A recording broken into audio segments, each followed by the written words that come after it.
ఇవాళ sitting MP మొన్నటి వరకు 7 వాళ్ళ చేతుల్లో ఎమ్మెల్యేలు ఉండే, ఒక్కడు కూడా ఊర్లలోకి వస్తలేడు, ఒక్కడు కూడా కారుకు ఓటు అడుగుతలేడు. అంటే ఆ పార్టీ చచ్చిందా లేకపోతే వీళ్ళు వదిలేసిందా అని నేను అడుగుతున్నా. మోడీకి తాకట్టు పెట్టిండ్రు. నాకు తెలుసు కేసీఆర్ బిడ్డ బెయిల్ కోసం ఇవాళ కాంగ్రెస్ను ఓడించడం కోసం నరేంద్ర మోడీతో చీకటి ఒప్పందంలో భాగంగా మహబూబ్ నగర్, చేవెళ్ళ, మల్కాజ్గిరి, భువనగిరి, జహీరాబాద్ 5 పార్లమెంట్లలో చంద్రశేఖర్ రావు నరేంద్ర మోడీని గెలిపించడానికి సుపారీ తీసుకొని బీఆర్ఎస్ కార్యకర్తలు ఇవాళ బొందబెట్టి వాళ్ళ ఆత్మ గౌరవాన్ని మోడీ కాళ్ళ దగ్గర తాకట్టు పెట్టిండు.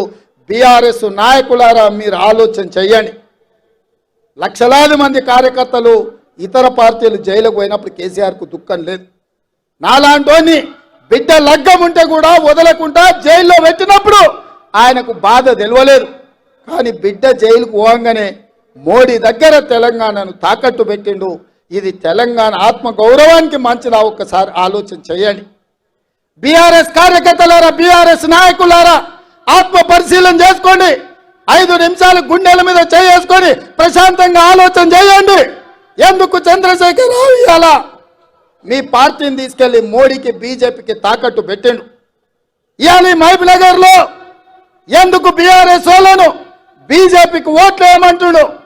ఇవాళ చేవెళ్లలో బీఆర్ఎస్ నాయకులను బీజేపీలకు లొంగిపోమ్మంటుండు. మల్కాజ్గిరిలో మీ ఓట్లు బదిలీ చేయండి అని చెప్తున్నాడు. భువనగిరిలో ఎందుకు చెప్తుండు? జహీరాబాద్లో ఎందుకు చెప్తుండు? ఎందుకంటే ఈ 5 సీట్లు మొత్తం 14లో ఈ 5 సీట్లు మనం గ్యారెంటీగా గెలుస్తాం. ఈ అన్నిటిని దెబ్బతీస్తే రేవంత్ రెడ్డిని దెబ్బతీయొచ్చు అని ఒక ఆలోచన చేస్తున్నాడు. నా మీద కోపం ఉంటే నా మీద చూపియండి, చేతనైతే నాతో కొట్లాడు. మీరు మొగోళ్ళు అయితే మా కార్యకర్తలతో కొట్లాడండి. రండి గ్రామాలకు అడగండి ఓట్లు. మేము తప్పులు చేస్తే ప్రజలకు చెప్పండి. 100 రోజుల్లో నన్ను గద్దె దించమంటుండు కేసీఆర్, కానీ 10 ఏళ్ళు గద్దె మీద ఉన్న మోడీని ఎందుకు గద్దె దించమంటలేడు? మిత్రులారా మీరు ఆలోచన చేయండి. 100 రోజుల్లో నేను ఇన్ని పనులు చేసిన, ఇంకా చేయాల్సినవి ఉన్నాయి. ఇవాళ ఎన్నికల కోడ్ వచ్చింది కాబట్టి ఇవాళ రైతు రుణమాఫీ నేను చేయలేకపోయినా. అందుకే ఈ నారాయణపేట గడ్డ మీద నుంచి తెలంగాణ రైతాంగానికి 69 లక్షల రైతులకు నేను మాట ఇస్తున్నా. ఆగస్టు 15 తారీఖు లోపల 2 లక్షల రూపాయల రైతు రుణమాఫీ చేసి తీరుతా.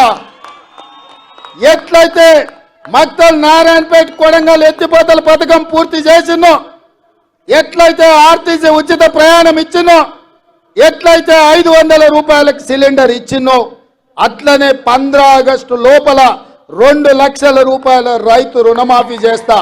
ఏకకాలంలో మొత్తంలో మీకు రుణమాఫీ చేసే బాధ్యత నాది. మీ బిడ్డను నేను. ఇదే కాదు, 500 రూపాయలు బోనస్ అన్నాడు.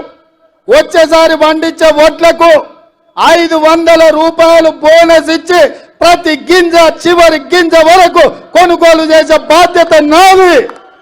నా తెలంగాణ రైతాంగ సోదరులకు నేను మాట ఇస్తున్న మిత్రులారా.